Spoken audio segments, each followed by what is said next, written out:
It's 40 today, so it's understandable one might be a little late, Sorry. even if one is a contractor. Right, yeah. No, I was like, which way? How do I get into what? We get off. No. Smoked fish? No. I saw Nate in the elevator. Like, we'll be late together. Oh, no, Adam's here today. He's here. All right, shall we go? Yes. Yeah, you're good. We're good? All right, everybody. It is 1:01 on this February 2024, and I'm calling to order the Landmark Preservation Commission meeting. The very first thing that we like to do is introduce ourselves, commissioners. I'll go first. My name is Julie Johnson, and I am was nominated. I'm a historic preservation project manager, and I was nominated by the community at large. Graham? My name is Graham Johnson, also a preservation project manager, nominated by the Denver Planning Board. I'm Gary Petrie. I'm an architect, and I was nominated by the Denver Planning Board. Hi, I'm George Dennis, retired law enforcement and nominated by History Colorado. I'm Nick Fusianis. I'm an architect and a developer, and I was nominated by the American Institute of Architects. And I'm Brittany Bryant, Denver Landmark Preservation staff. All right, commissioners, the very first thing on our agenda is the meeting records for approval. We have records for, I forgot, audio tips for virtual participants. So any of you joining us out there in audio virtual world, for better sound quality, we strongly encourage you to download Zoom on your desktop, laptop, tablet, or mobile device. You can click audio settings to bring up an additional menu, add a background noise suppression, test your speaker and microphone, adjust their maximum output volumes. For presenters or public commenters, when it's your turn to speak, to mute or unmute, you can click on the little microphone icon at the bottom of your screen. Expanding the menu next to the microphone will reveal additional options. You can select your speaker and microphone devices, test your microphone and speakers, adjust their maximum output volume. And if you still have audio challenges, sometimes it helps to switch to your phone for audio. And now we will go to the meeting minutes for approval. The first is January 23rd of 2024, and the other is February 6th of 2024. Commissioners, did you have any corrections or comments? No. Seeing none, do I hear a motion? Madam Chair, I will move to approve meeting records for January 23rd and February 6th, 2024. Thank you, Graham. Second. Nick has seconded it. All in favor, aye. Aye. Any opposed? There are none opposed, so the meeting records are approved as presented. Thank you very much, staff. The second thing that we like to do is a public comment period, and that's where members of the public, anyone here or anyone out in virtual world, you'll have up to 2 minutes each for comments about historic preservation in general. This does not include comments of any specific projects that we're seeing today on our agenda. It's just historic preservation in Denver in general. If you are joining by phone, please dial *9 on your keypad to raise your hand, or you can email landmark@denvergov.org with your name, phone number, and on which topic you would like to speak. If you are joining via computer, of course, you can just click on the little hand raise button at the bottom of your screen. Eric, do we have anybody? Doesn't look like it. Okay, great. Anybody in here? General comment? Nope, doesn't look like it here. All right, then we shall move on to the consent agenda. These are routine design review items recommended for commission approval without discussion. Applicants with items passed on the consent agenda should coordinate separately with your landmark preservation staff to receive a certificate of appropriateness. There is no public comment for consent agenda items. The chair will announce the consent agenda by address. I'll ask the commissioners if they have any desire to remove anything off of the consent agenda. I'll also ask them if they have any ex parte contacts or conflicts of interest. The commission will then make a motion and vote. And the other thing is, if your project is on the consent agenda and it's approved today, then you are free to leave the meeting and just get in touch with your landmark preservation staff person. All right, so we have a couple of items. 2023-COA-590 at 3025 West 24th Avenue in Whittier Caulfield. We have 2023-COA-625 at 1314 Gilpin Street in the Lyman District. We have 2024 COA 087 at 2949 Dunarm Place in Curtis Park. And we have 2024 TAXC 001 at 170 Marion Street in the Country Club District. Commissioners, do you have any, anything that you have any desire to take off the? Not a consent agenda? desire to take it off, but I have a question about the project at 170 Marion Street. I'd like to know what was actually done to the windows. Nothing has been done yet. They're proposing Oh. interior storm windows. Okay, so what's in the presentation is, these are all before. These are, yeah, they're all before pictures. Okay, thank you. Okay, cool. Anything else, gentlemen? Okay, well, then, do you have any conflicts of interest, any ex parte? Okay, excellent. Then could I get a motion to approve? Madam Chair, I move to approve the consent agenda as presented. Thank you, George. Second? I'll second. Graham has seconded it. All in favor, aye? Aye. Opposed, nay? All righty, the consent agenda has been approved as presented. Thank you, staff. And we can move on now to our next item, which is a public hearing. The public hearing process, I will announce the public hearing agenda by address. Commission members will again announce any ex parte contacts or conflicts of interest.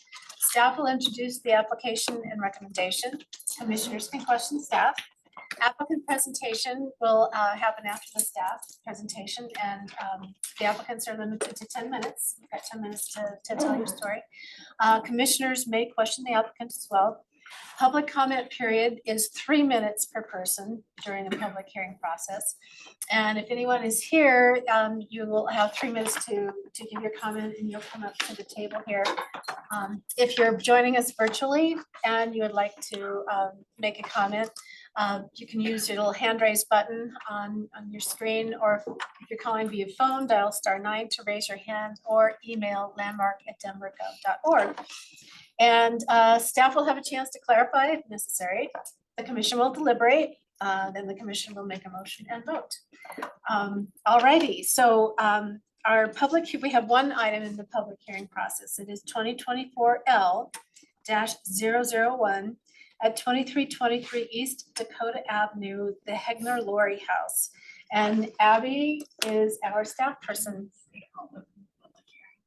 Oh, and I'm bringing to order the public hearing. Thanks. Okay, so we are here to review the designation application for the Hegner Laurie House, which is at 2323 East Dakota Avenue. So it's located in Council District 6, sorry, typo there. We don't have a Council District 16.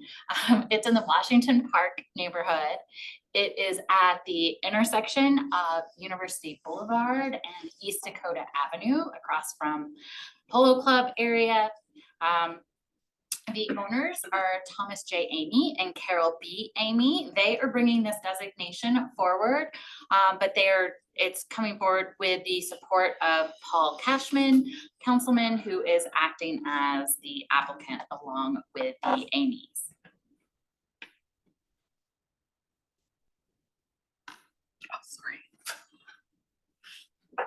So here's the proposed boundary. So basically the boundary will just follow the lot line for the property. So through our ordinance, designation applications can be submitted either by the owners of the property, the manager of community planning and development, members of city council, or 3 residents of Denver. So in this case, it's being supported or brought forward by the owners along with Paul Cashman, city council, which waives the fee for the designation. So in order to be eligible, a structure needs to maintain its integrity, be more than 30 years old or of exceptional importance, needs to meet at least 3 of our 10 designation criteria, and the LPC needs to consider the historic context represented by the designation application. So the Hegner Laurie House is being brought forward under 4 designation criteria. Criteria B for having a direct and substantial association with a recognized person or groups of persons. C, embodying the distinctive visible characteristics of an architectural style or type. D, being a significant example of the work of a recognized architect. And finally, G, as promoting understanding and appreciation of the urban environment by means of distinctive physical characteristics or rarity. So I'm going to start with a discussion of the style, which relates to criteria C, D, and G are all related here to the architectural style, with the Hegner-Laurie House being an exceptional example of the international style. So the international style was really introduced to the US in the Museum of Modern Art exhibit in 1932 titled the International Exhibition of Modern Architecture. And it's this exhibition from which the name international style in the US gets its name. Style is originated in Europe, became prominent with the Bauhaus, and the MoMA exhibit really identified kind of some key characteristics that buildings needed to be part of this style. So items identified by the exhibit: architecture needed to have regularity and balance, but without symmetry. There should be no applied ornament.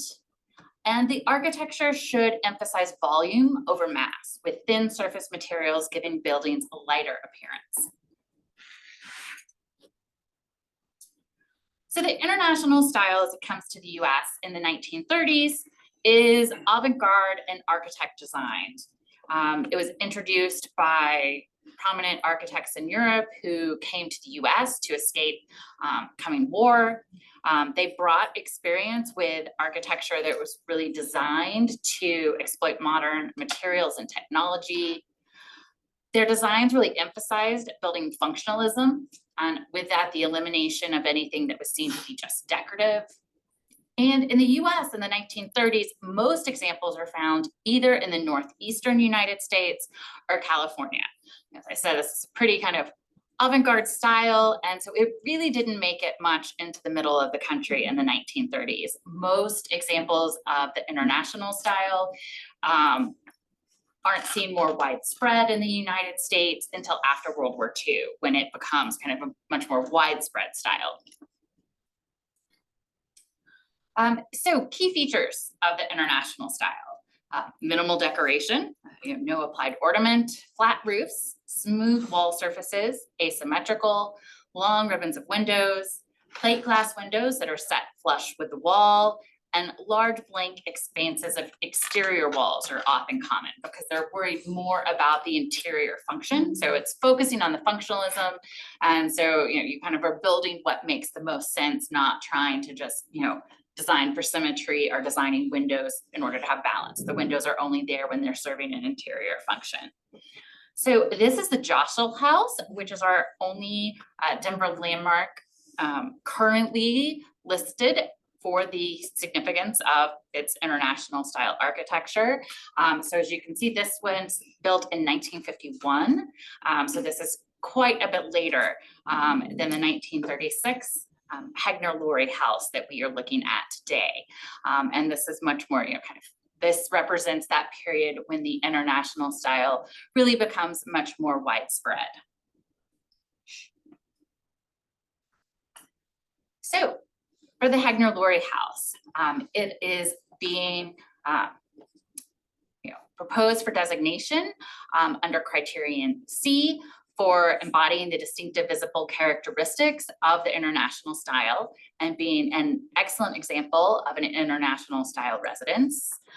Character defining features include horizontality, asymmetry, ribbon windows, the cubist conception of building volumes, a lack of ornamentation, and its flat roof. And it did receive quite a bit of press when it was constructed. This is an article from the Rocky Mountain News in 1936, highlighting the property and describing it as a very modern and charming Denver residence. So the property is also being proposed as a significant example of the work of a recognized architect, Caspar Foreman Hegner. Hegner was born in 1909 in Ohio and moved with his family to Denver in 1913, where he graduated from East High School. He at first attended University of Colorado at Boulder, but then was able to move to Princeton and has degrees from both Princeton and Yale. And in 1931, he traveled to Europe and studied at the summer program of the American School of Arts in France. And so it was really through that summer trip, which included travel to Germany, as well as through the professors he was working with at Princeton and Yale, that he was exposed to the international style and, really got that kind of training that wasn't really available in Colorado at that time. And this, kind of new avant-garde architectural style. So Caspar Foreman Hegner moved to Denver in 1935, right after he got married. And his parents helped him with the cost of buying a lot that he could buy, build a house. And that this would kind of serve both as his home as well as a way to kind of show people what he could do, be an advertisement for his work as an architect. And 2323 East Dakota is his earliest Denver work and is also the most intact example of his early international style residences. He practiced some then in the 1930s, some other residences, then served in the military during World War II, returned to Denver then and established Smith, Hegner, and Moore, and then later also the architecture firm of Smith and Hegner. Probably the best known example of his international style work from that period is the 1949 University of Denver Classroom Building, which is now the annex, then became the Denver City Annex. And so it's the building, right, that we are, the building that, was added on to with the building we are currently sitting in. So that really considered one of the kind of prime examples of international style in Denver. Obviously a little altered now with the later addition that was put onto it. Hegner then in 1965 ended up leaving Denver, 62 left Denver and went to go work for the Veterans Administration as an architect in DC and sold the property. As we're talking about architecture then, also the house is being proposed as meeting criteria G, as promoting understanding and appreciation of the urban environment by means of distinctive physical characteristics or rarity. So this is an exceptionally kind of rare early example of the international style in Denver.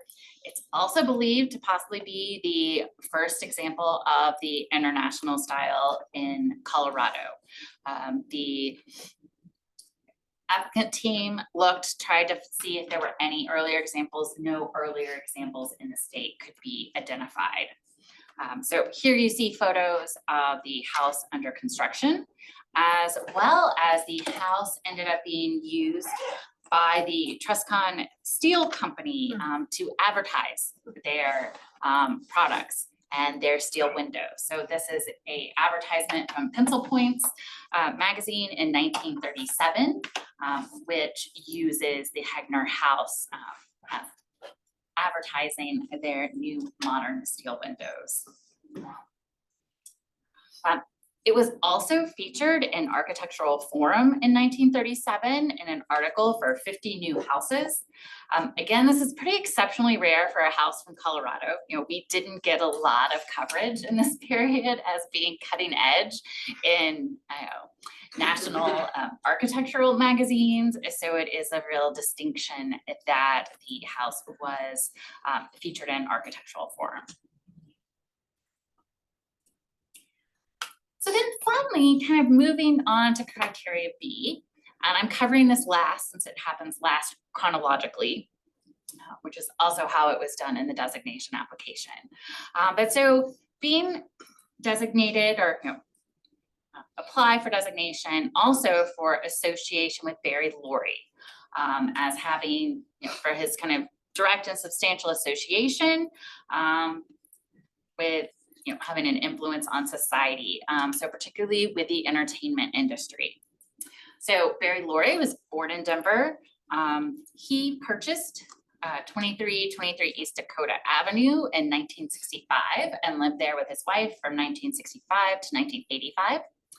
He started his career as an actor in Denver. He also became a producer of local productions and then also established a public relations firm. So he established in Denver Laurie and Latito Public Relations, which handled Denver promotion and publicity for several major studios, including Columbia Pictures. He then went on to hold publicity and marketing positions for pretty much all the major studios. So had senior level positions with Columbia, Fox, Universal, MGM, and Disney. At the same time, he was also still had 2323 East Dakota, where he was living part of the year as well. And Laurie, quote, stated, if a movie is a big success, people often say it's because the film was good and it was booked into the right theaters. But if a movie fails, the marketing department gets the blame because people say the ads were lousy. And here's a article about his career from the Hollywood Reporter when he passed away. And he has a long list of really prominent movies that he was associated with here, including this article mentions Close Encounters of the Third Kind and Thelma and Louise. So integrity. The house has really had exceptionally minimal alterations since it was constructed. So you see historic photograph there on the left, current on the right. One of the main alterations was the addition in 1949 that was added, but this was designed by Hegner. So it's both by the original architect and within the period of significance. At that time, when he did the addition, Hegner decided to stucco over and cover that brick that was left exposed on the original one because he could not find a matching brick for the addition. So since he couldn't find a matching brick for the addition, he decided to kind of stucco over all of it. You can see a lot of the original landscape plan is intact, as well as the retaining wall. So this retaining wall is being listed as a contributing site feature in the designation.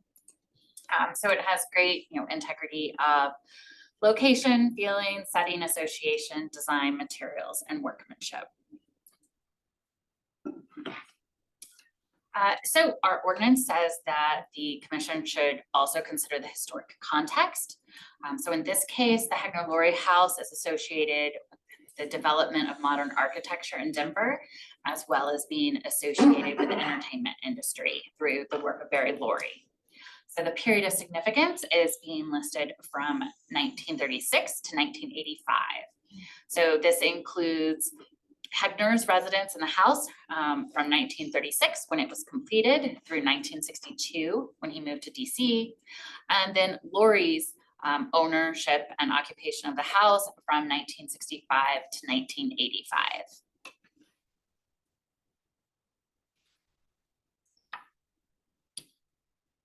So review criteria here, summary. So it's over 30 years of age. It was built in 1935 to 1936.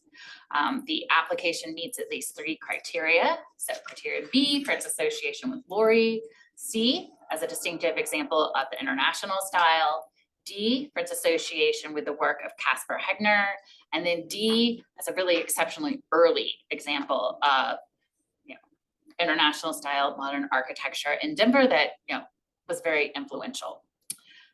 It retains integrity. Talked about the historic context. We have received 1 letter of support, and that was from Jay Homestead, and that was submitted earlier. I emailed that to the commission. So staff would recommend approval of this application and that it be forwarded to City Council for review. Abby, thank you very much. Commissioners, do you have any questions for Abby? No, it was really interesting. Thank you very much. Okay, Okay, yeah, you're off the hook.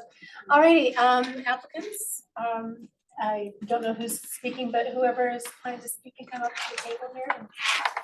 You will have 10 minutes to give your presentation, to talk to us about your application. And at the beginning of that, if you could please give your name and address. guess Yes, you have I your will. address. Good afternoon. I'm Carol Beatty Amy, and I am the co-owner of 2323 East Dakota Avenue. I would have you look at the handout. We did this in shortness of time so that our friends who did the actual work will have more time to discuss details. I should mention, and I have not, that we have actually owned that property longer than anybody else who has been there. We're very proud of that.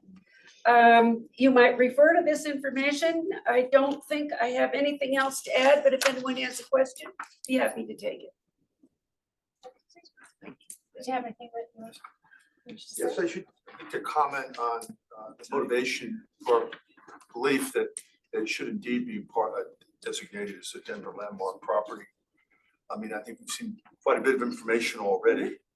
And one other thing that I guess we're seeking it for one reason to highlight Hegner's contribution to the international style. This is the first example in Denver and possibly in the rest of the state. Secondly, I guess later on, Hegner contributed to the mid-century modernist movement in Denver. As a sort of a follow-up, this was his expertise and interest. And one thing I'd point out is the Hegner House is the only unaltered structure on our block since 1949. As noted there, in 1949, he built that addition. But other than that, there was no significant moderation or alteration of the house. And we can say over the last 34 years, we've basically been preserving and maintaining it. We have not been in any way significantly altering the basic structure. So I guess what I should say is we've noticed in our neighborhoods, sort of the central East Wash Park area, our general neighborhood, we've noticed so much, I don't have to comment on this, so much redevelopment, buying properties, tearing them down, building new structures on them. And we've been watching this from the house since 1990. We've been watching this over all this period of time in our neighborhood. And it's only strengthened our resolve to protect the Hegner House from a similar fate. So in sum, we're seeking the landmark designation for the Hegner House so we can protect the structure for future generations. Thank you.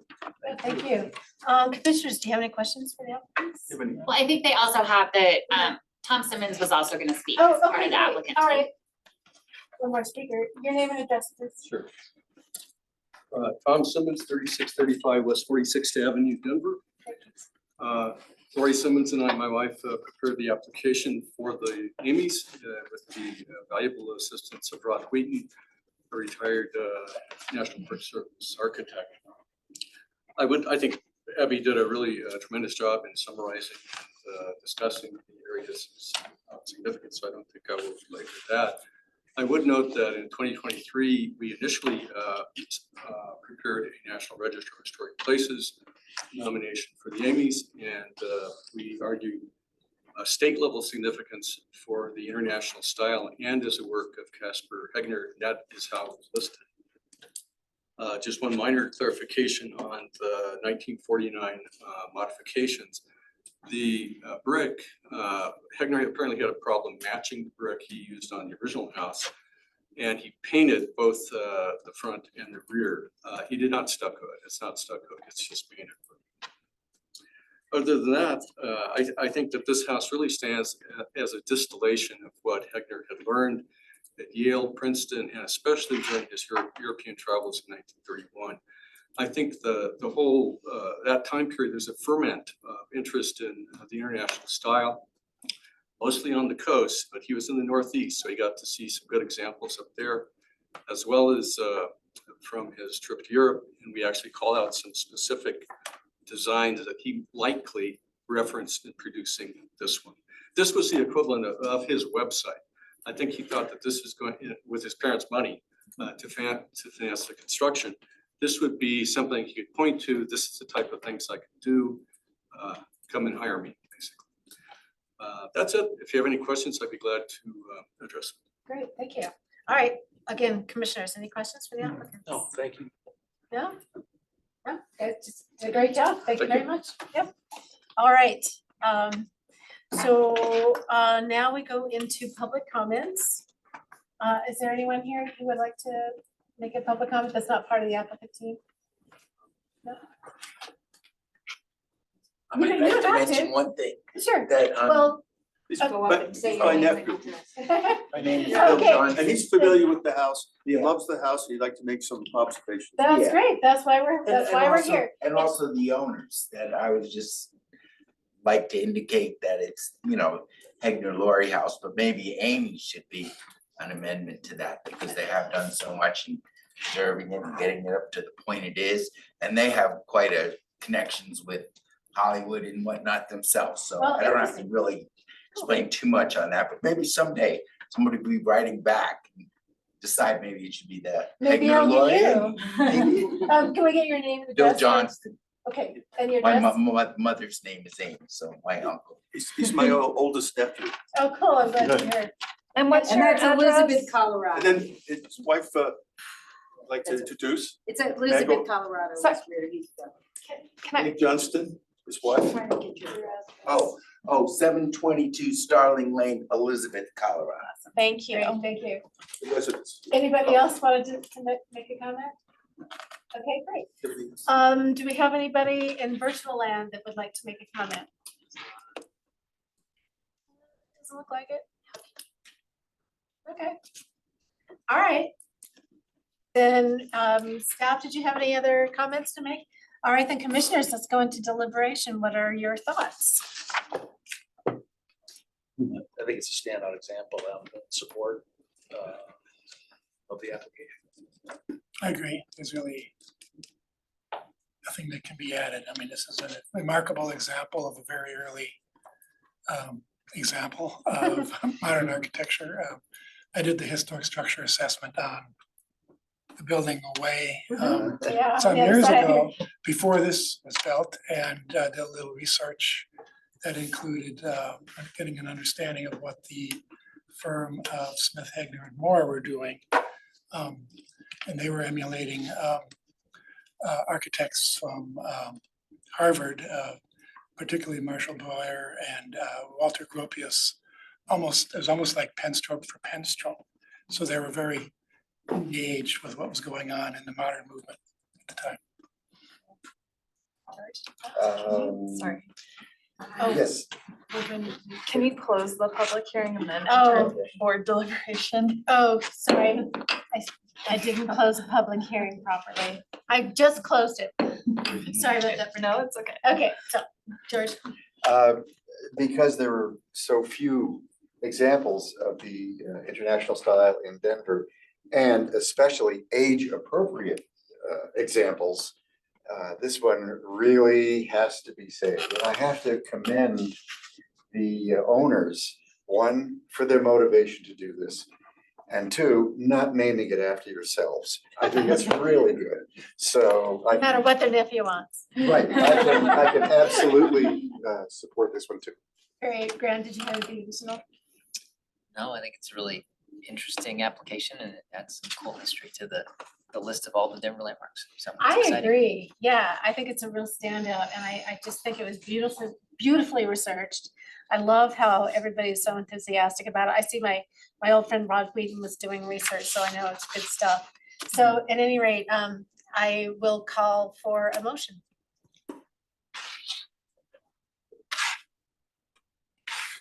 Madam Chair, George, I move to recommend approval and forward to City Council the landmark designation of the Hegner Laurie House, application number 2024L-001, based on the landmark ordinance criteria B, C, D, and G, citing his findings of fact for this recommendation, the application form, public testimony, and the February 13th staff report. do I hear a second? Second. Gary has seconded it. All in favor, aye. Aye. Any opposed, nay? All right, congratulations all. Thank you Well done very with the much. application. and have a great afternoon. I know a lot of work goes into that, so thank you. Okay, we have one design review project, and that is 2023-COA-081 at 2335 West River Drive in the River Drive district, and our staff person is Crystal.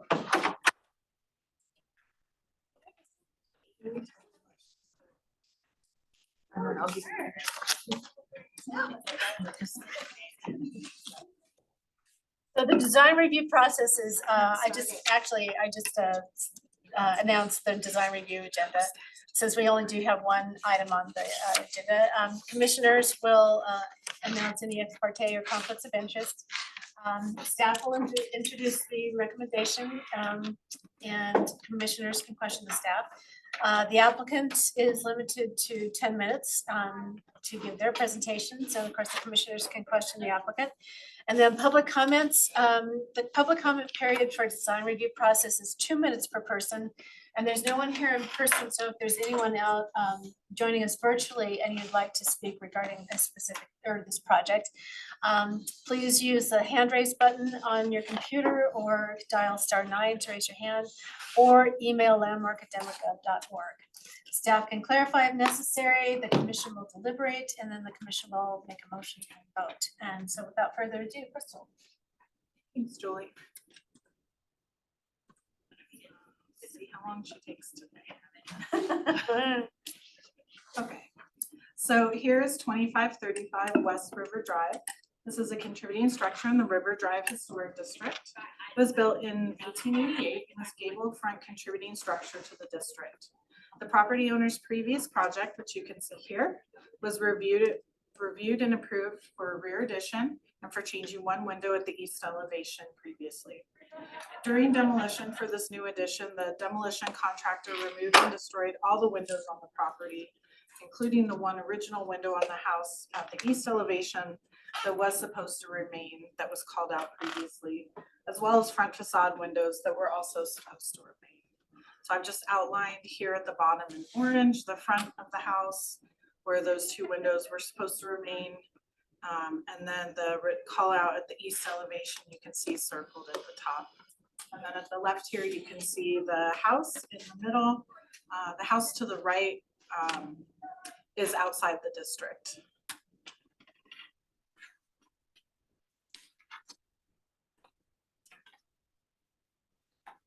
So here are the two front facade, single or double hung windows you can see that were previously on the property in the top photos.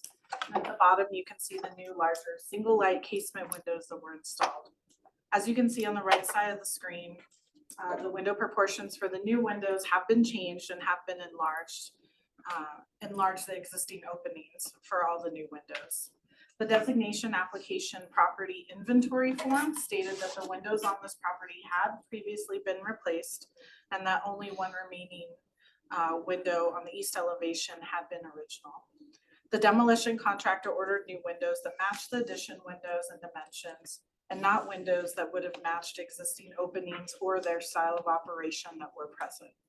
The windows violation was not discovered until the landmark inspector went out to the property for inspection, and these new windows had already been installed.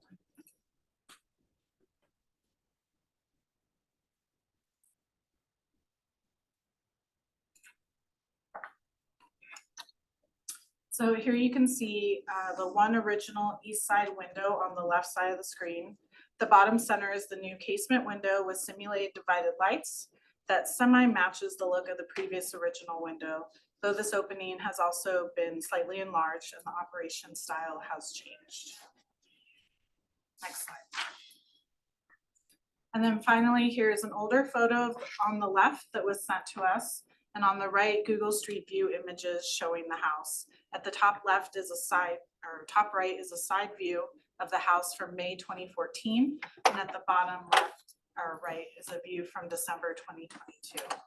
So staff is recommending denial of the application as these windows do not meet design guidelines 2.14, which states to maintain the pattern and proportion of historic window and door openings, and design guideline 2.19, that states when replacement of a historic window is necessary to match the replacement design to historic window design.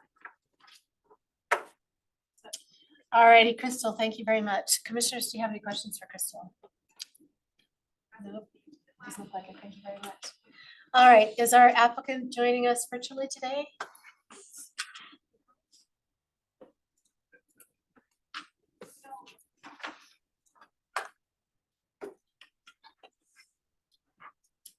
Hello, can you guys hear me? We This is can hear Robert you. Loddick speaking. Yeah, Robert, please start with your name and address, and then you'll have 10 minutes to tell us about your house. Sounds good. My name is Robert Loddick. I live at the subject property of 2535 River Drive, Denver, Colorado. First of all, I'd like to thank Crystal for giving the outline of what had happened here. Appreciate the summary there.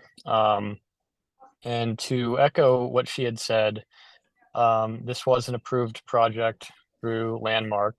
When we were going through the demolition of the property and the rear portion of the property that was deemed not historic, we were essentially gutting most of the house to the studs, as the exterior siding that was on the house was also deemed non-historic and had asbestos on it.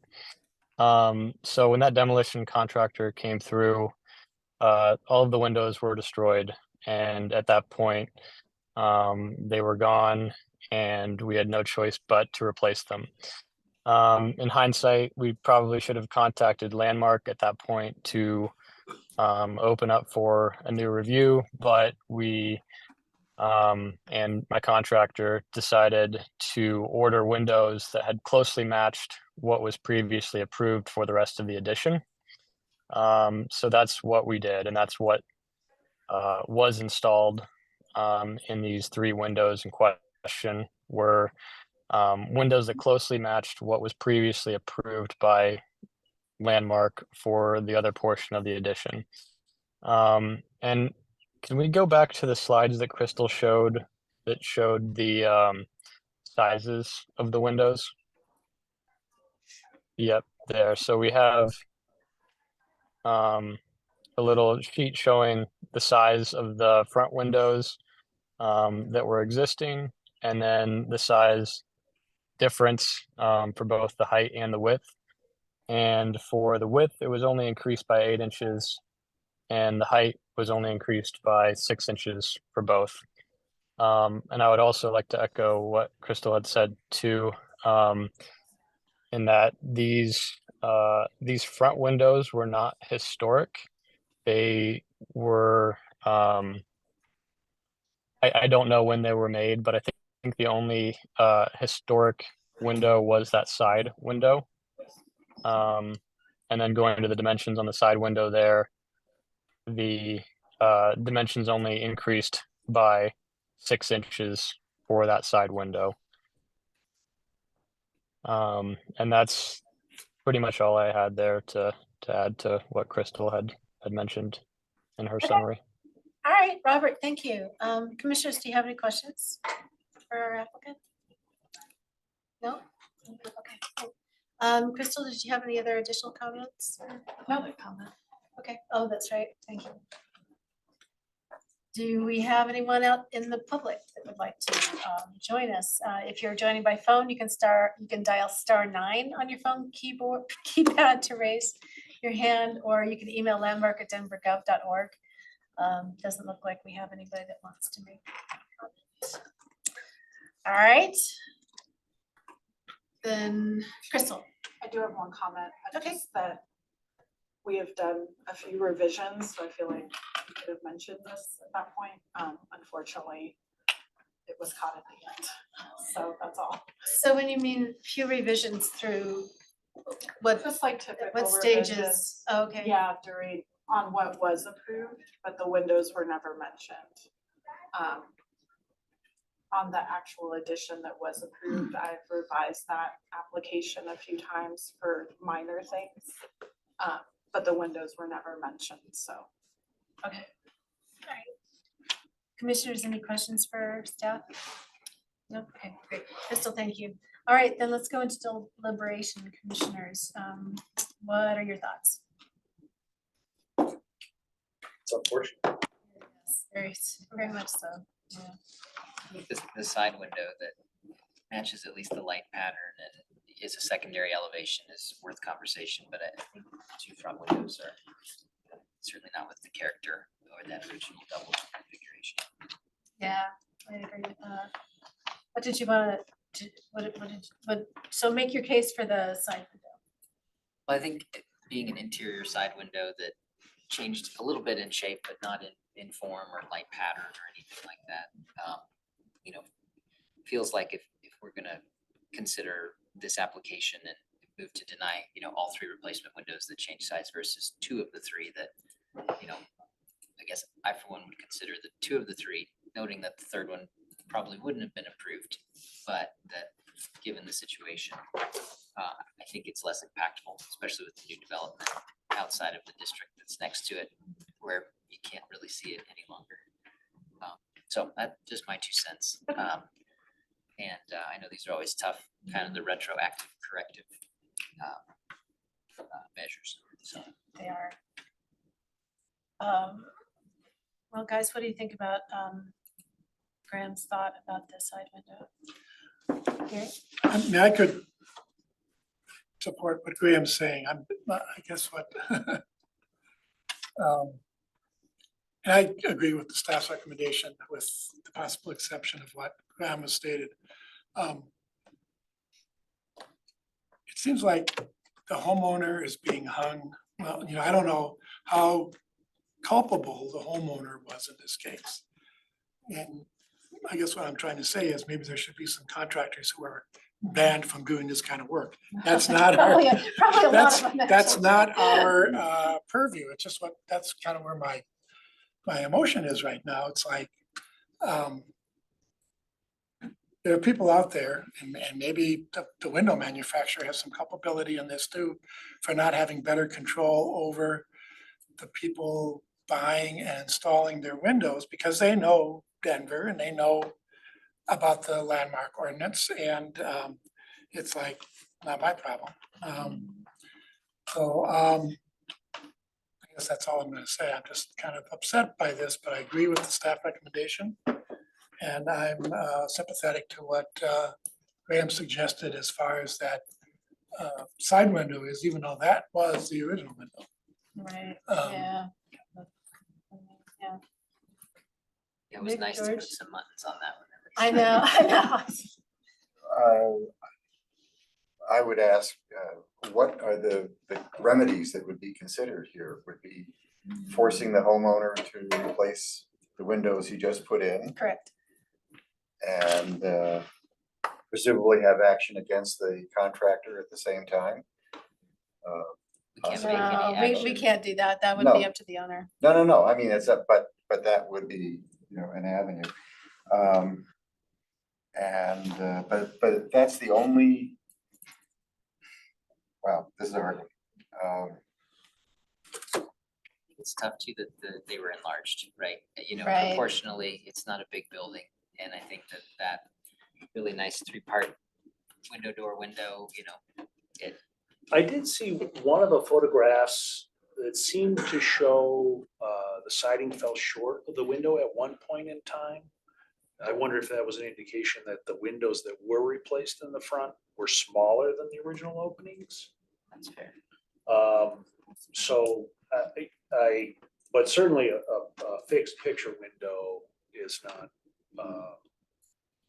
what this, the guidelines call for in this particular location, this particular home.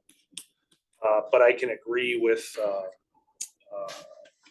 my colleagues when they say the real sticky wicket here is the front. And I could be convinced that the bigger size can stay. It just, the function needs to be the 1/1.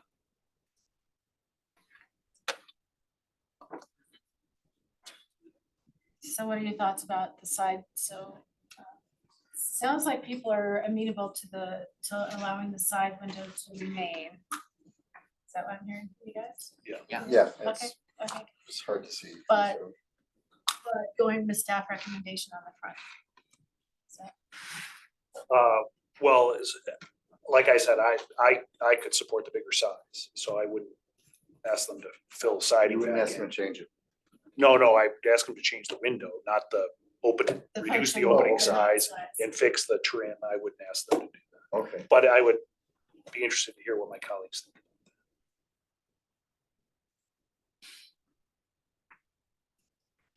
Gary.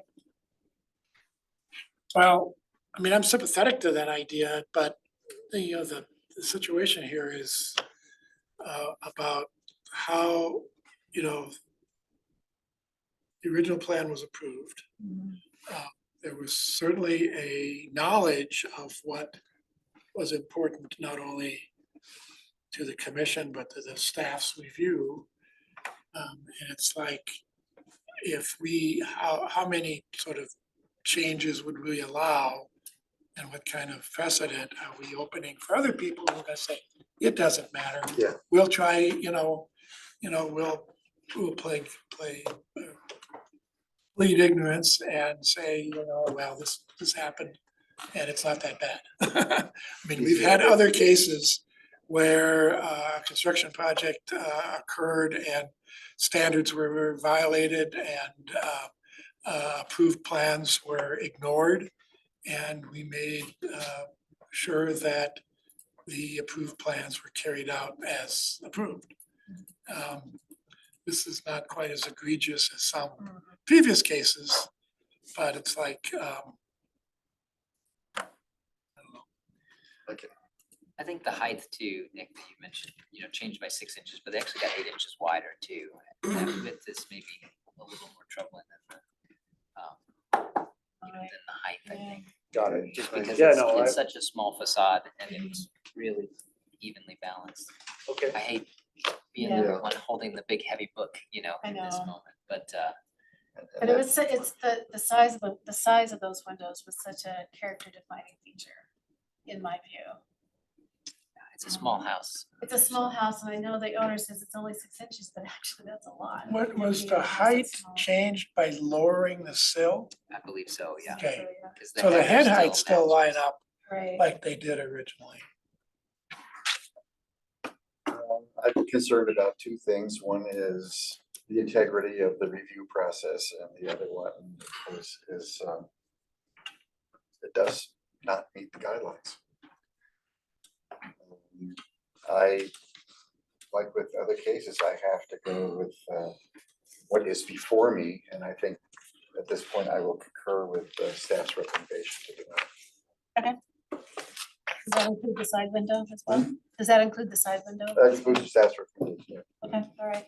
Let me try a motion with conditional That'd be approval, great, Karen. but the condition being replacement of the 2 front windows. That's- Okay. So, Madam Chair, I move to conditionally approve application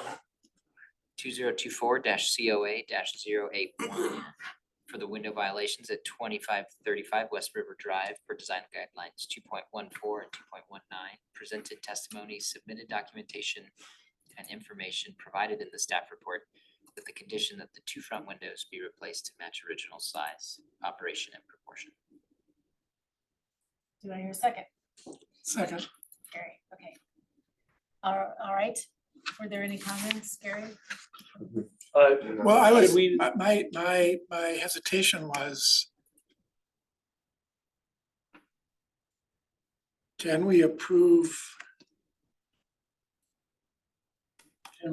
this with that large, because that's not the application that's in front of us. The application is to keep all 3 windows. Yes, And so to say we conditionally approve keeping one with the condition that Okay, 2 so are that's- replaced, I think would so be. it's kind of because a, it's kind of a motion a to legal deny- question. Yeah, I mean, Adam, is I that think it's acceptable? clear. Okay, To say that the applicant's desire was to retain all 3, Mm-hmm. staff's recommendation was to deny that request. The conditional approval is to keep one of the 3, the condition that 2 are replaced.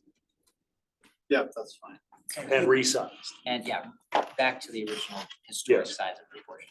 Yeah. And do we need to say anything about the material? I think it should meet the guidelines, right? Yeah. Implicitly, Yeah. the high quality, which, the Sierra Pacific windows that were originally approved being a clad wood, probably do, but good point. All Is right. that a friendly amendment? Sure, we'll accept the friendly amendment. This is a bummer, but Yeah, it's totally a bummer. Yeah, I hate this. All right, commissioners, let's take a vote then. All in favor, aye. Aye. Any opposed, nay? All right, then, thank you very much. So, thank you, staff. So we are done with the design review process. at this point. There are no business items. There are no discussion items?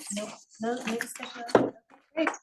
And it is 4 until, I guess it's, my watch says 1:56 PM. I am closing the meeting. It's adjourned. Thank you very much, everybody. Staff, commissioners, everybody. Welcome.